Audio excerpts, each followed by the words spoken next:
All right, welcome to Week 8 Montana Government Studies Seminar. I apologize, this is not a recording of a live session. I could not get my internet connection to stay on for longer than about a minute.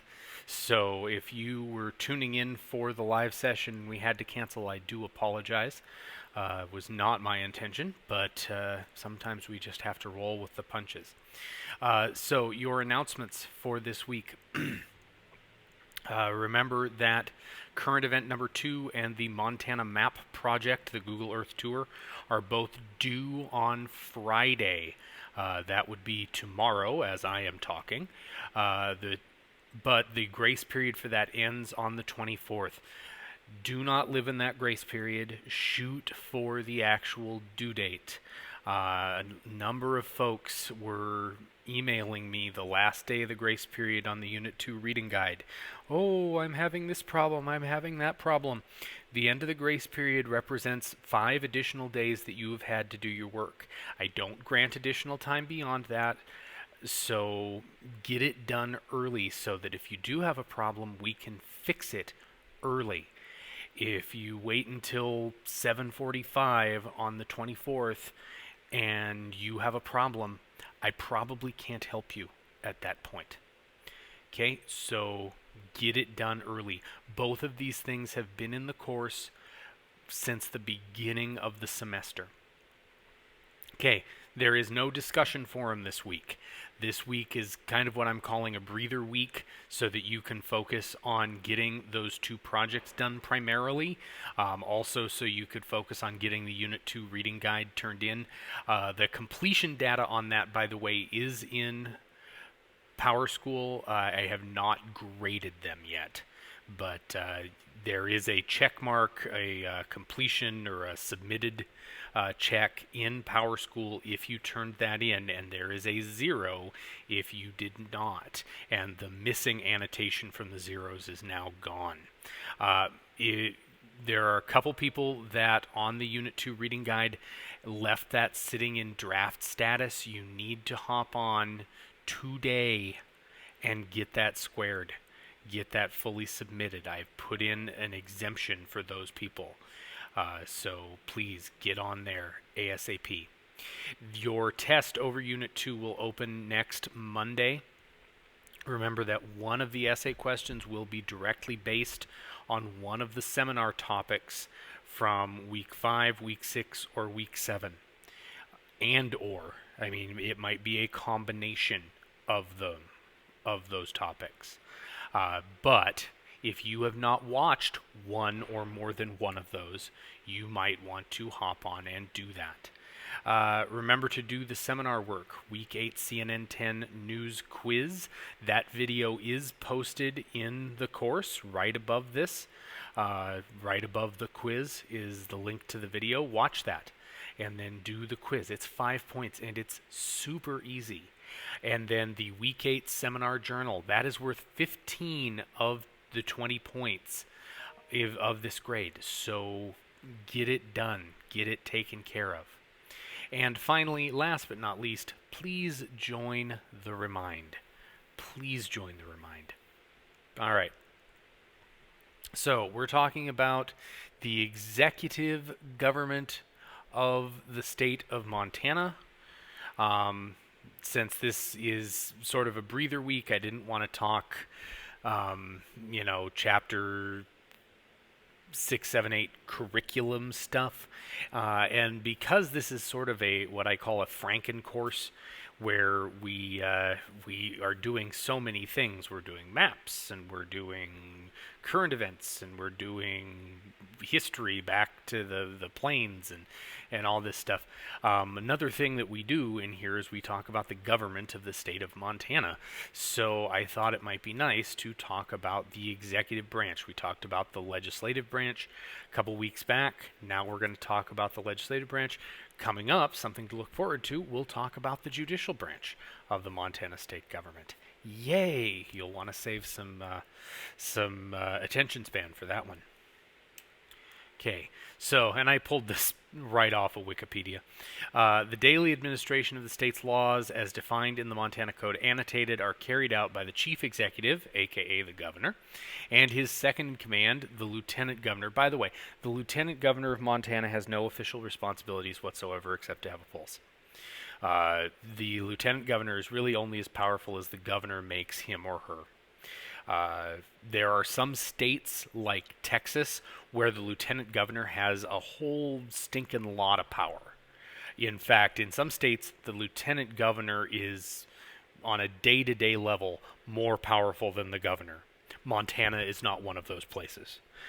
Montana is literally a state where the lieutenant governor could, if the governor gives that person nothing to do, sit in his or her office all day and twiddle their thumbs. Really and truly. In addition to that, the Secretary of State, the Attorney General, the Superintendent of Public Instruction, the State Auditor, and by the staff and employees of the 14 executive branch agencies. Okay, so let's talk about these folks. The governor and lieutenant governor. The lieutenant governor does not get their own slide because, again, the lieutenant governor is only powerful insofar as if the governor keels over or resigns, the lieutenant governor becomes governor. Other than that, the lieutenant governor has no real power unless the governor gives them something to do. Okay, so the governor of the state of Montana is currently a gentleman by the name of Greg Gianforte. His lieutenant governor is a woman named Kristen Juris, who, by the way, hails from Great Falls. So the governor is the head of the executive branch, so kind of you might equate it to Montana's president-ish. This person is also the commander-in-chief of state military forces. That means the Montana National Guard. Theoretically, the governor is the head of the Montana National Guard. This person is in charge. The buck sort of stops with him or her. We have had female governors to enforce laws. That being said, most of that authority actually rests with the Attorney General, who we're going to talk about here in a minute. But theoretically, the Attorney General quasi-reports to the governor.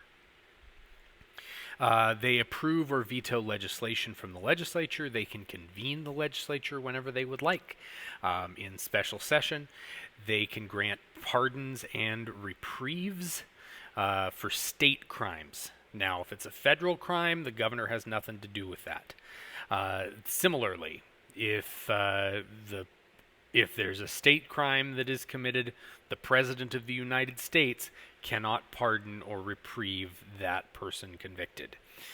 So very strict federalism there. The states are in charge of state things. The federal government is in charge of federal things. The governor sits on and actually chairs the state land board, which administers a bunch of public lands that were left as a trust for Montana schools.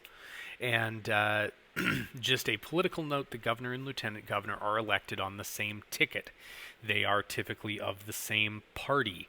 There are some states where the lieutenant governor is a separate election. So in those places, you can have a governor of one party and a lieutenant governor of another party. Now, Montana has had that. A couple years back, when Brian Schweitzer was governor, his lieutenant governor, his running mate, was a member of the Republican Party. Schweitzer was a Democrat.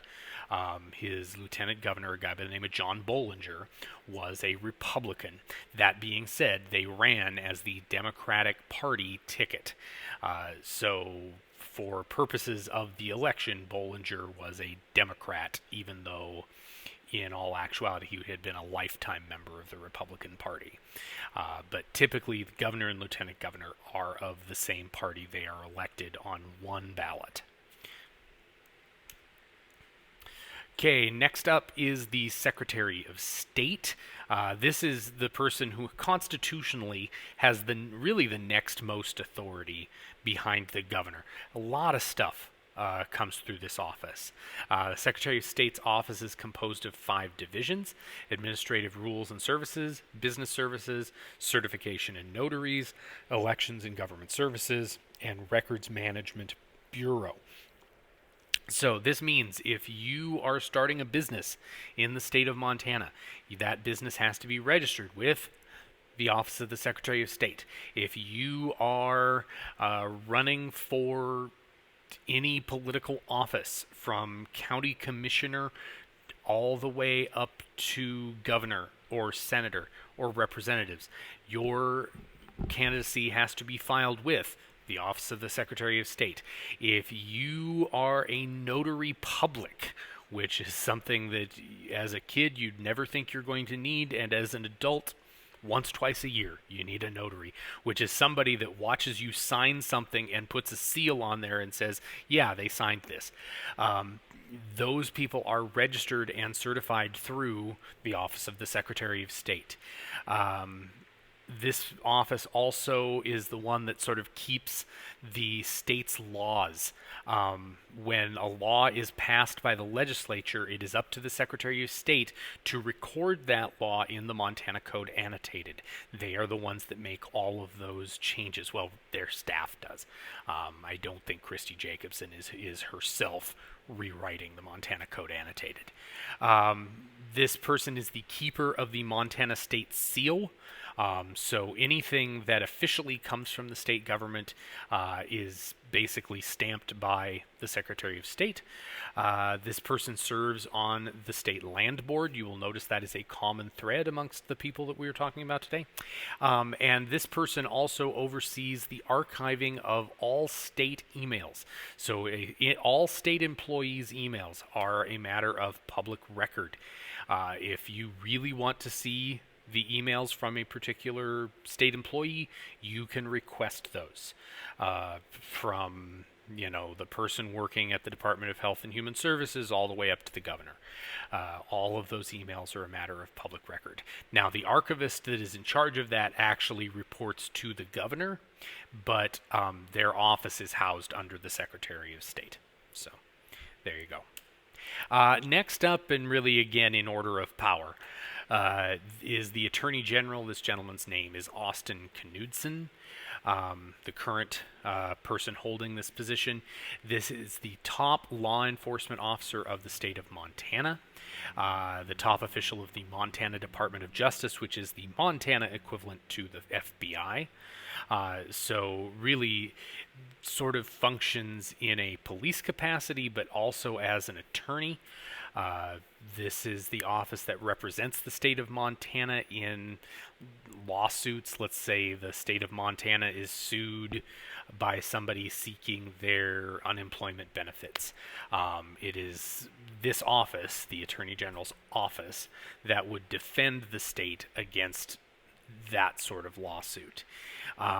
So that means that this person argues in the Montana Supreme Court, can argue in the U.S. Supreme Court. The previous Attorney General argued several times in the U.S. Supreme Court. This office also oversees 56 county attorneys and, again, serves on the State Land Board. Next up in order of power, I guess, is the Superintendent of Public Instruction. This current person who holds that position, her name is Elsie Arnson. This is the person who oversees K through 12 public schools and school districts generally in the state of Montana. Now, that being said, this is sort of shared with local school boards and local officials, but this is the person that technically oversees all of those local school boards and whatnot. And so public education is very much kind of a power sharing dance between the state and local governments, and also the state and federal government. This person also a member of the Land Board, member of the Library Commission. This person is an ex officio, that should say ex officio, I had an autocorrect error there, on the Board of Public Education, which also oversees K through 12 education, as well as the Board of Regents that oversees Montana's public colleges and universities. So this person does not get a vote in those matters, but she does sit on those boards and can advise them and urge them to do things the way that she would like them done. The Office of Public Instruction is responsible for licensing teachers, such as myself, and setting educational standards for the state of Montana. And then, last and maybe not least, is the state auditor. Notice this title is a bit confusing. This person is also known as the Commissioner of Securities and Insurance, or CSI. Not the fun like the show, but Commissioner of Securities and Insurance. So basically like trading stocks and things and dealing with insurance, both like vehicle insurance and health insurance. So why is the title so confusing? Well, because state auditor doesn't really describe what this person does. So they have been attempting to change the name to Commissioner of Securities and Insurance. That requires a change to the Montana Constitution, which requires the public to agree. And they tried that a few years back, and the public said, no, we don't want this changed. So now if you go to the state auditor's website, they are called the Commissioner of Securities and Insurance, even though they're actually called state auditor. So what this person does is protect Montana consumers by ensuring fairness, transparency, and access for Montanans in the industries of securities and insurance. So again, like buying and selling stocks and other issues, and insurance, like health insurance and whatnot. There are 4 divisions to this office: securities, insurance, legal, and centralized services.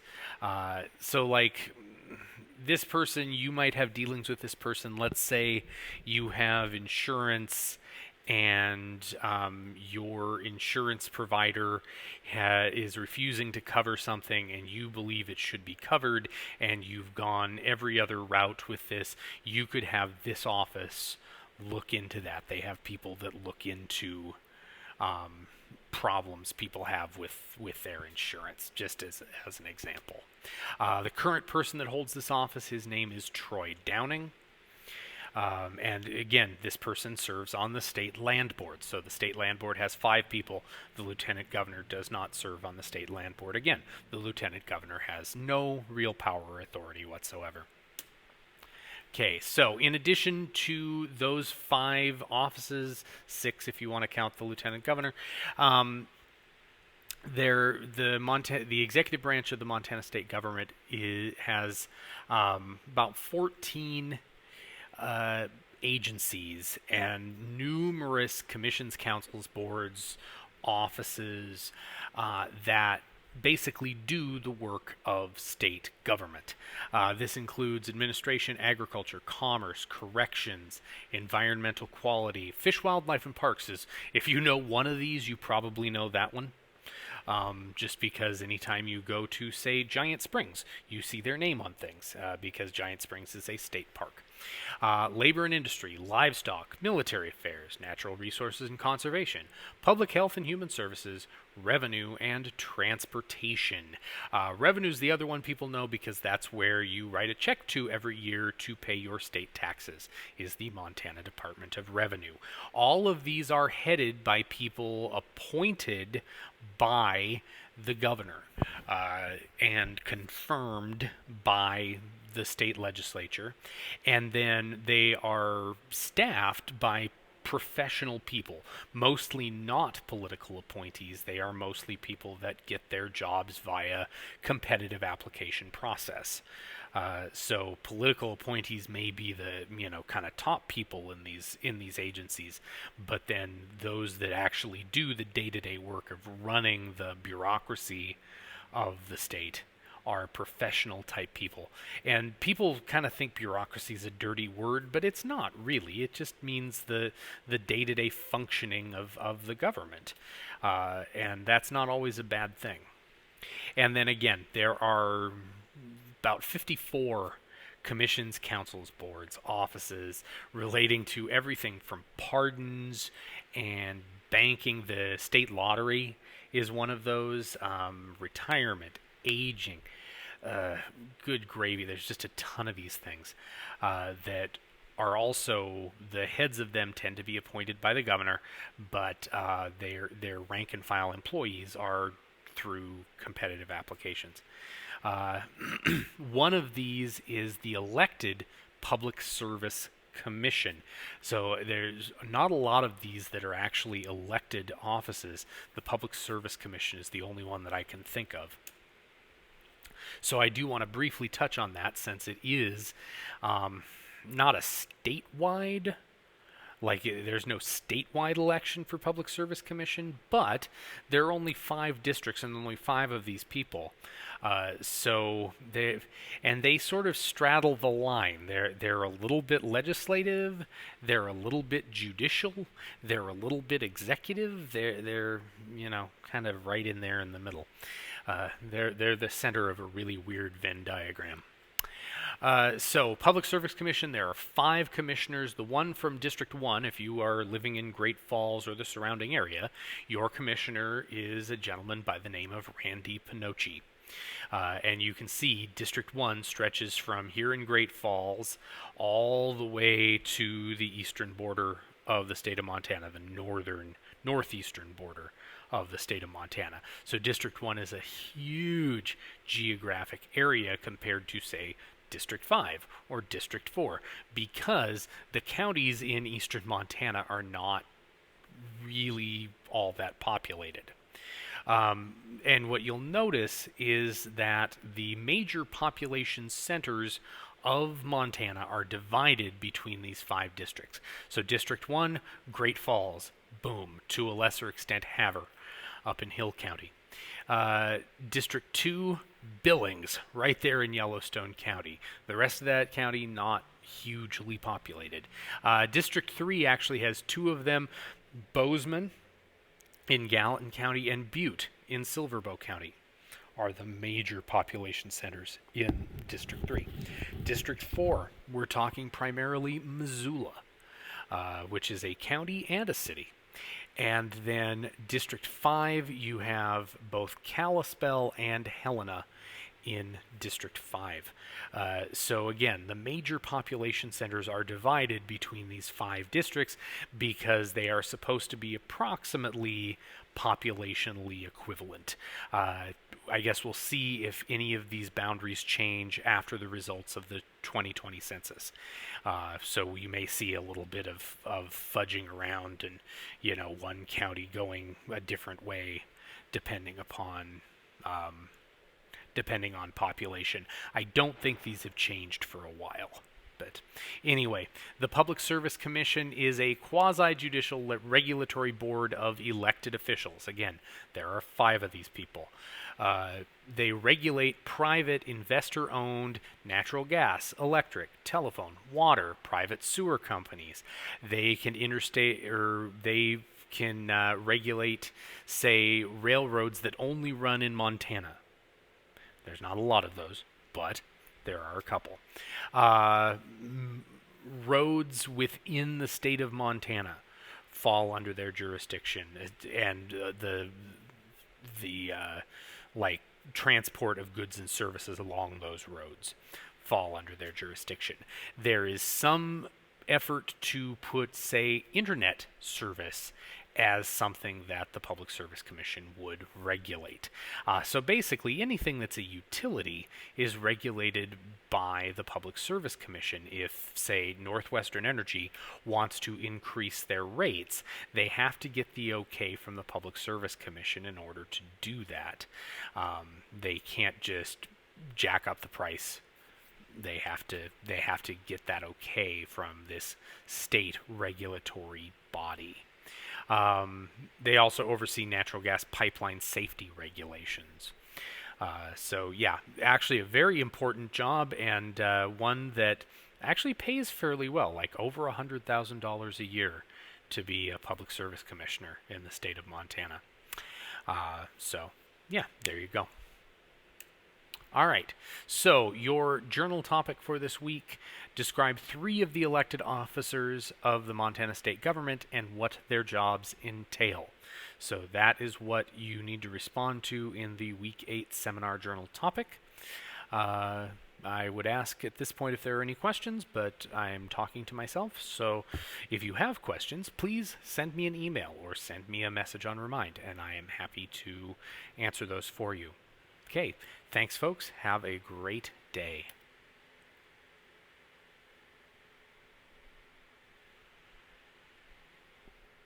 Did it not record? Oh.